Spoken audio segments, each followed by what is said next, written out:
Bien, la mobilisation touchait à sa fin parce qu'il y avait une manifestation ce vendredi sur la place Tahrir. Ils étaient aux alentours de 22 heures. Alors, j'étais pas positionnée sur le rond-point principal, mais plutôt sur un terre-plein sur le côté. Donc, la position du direct était relativement en retrait. J'ai l'habitude de me rendre sur cette place donc pour couvrir les manifestations. J'étais entourée d'une équipe, donc je me sentais pas particulièrement en danger. J'ai attendu une dizaine de minutes, micro en main, face à la caméra. Du coup, ça a commencé à attirer l'attention. Au départ, des curieux et puis assez vite des jeunes assez agités. Alors certains me prenaient en photo, d'autres me posaient des questions et finalement avec mon collègue égyptien, on a essayé de les calmer et j'ai pu faire mon direct tant bien que mal, mais à la fin l'atmosphère s'est vraiment tendue. Mon collègue égyptien a essayé de dégager le passage pour que je puisse m'en aller assez rapidement, mais très vite la foule nous a encerclés, plusieurs dizaines d'hommes, en majorité des jeunes, mais pas seulement.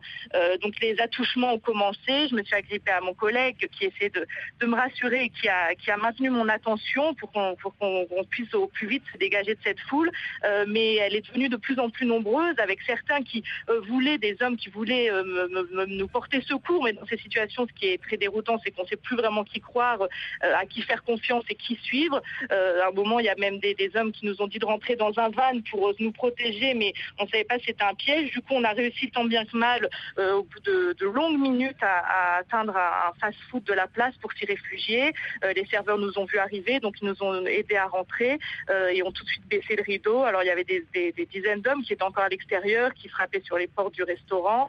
Au bout d'une vingtaine de minutes, j'ai pu m'en sortir grâce à un taxi qui est venu nous chercher, que mon collègue a été chercher, mais même pour entrer dans le taxi, ça a été difficile. Donc c'est une atmosphère très tendue, incontrôlable, et malheureusement c'est fréquent sur la place Tahrir. Ça arrivait à d'autres journalistes occidentales et égyptiennes auparavant, à de nombreuses femmes égyptiennes dont le cas passe souvent inaperçu, sous silence. Et il faut dire que le harcèlement sexuel en Égypte, c'est un problème majeur.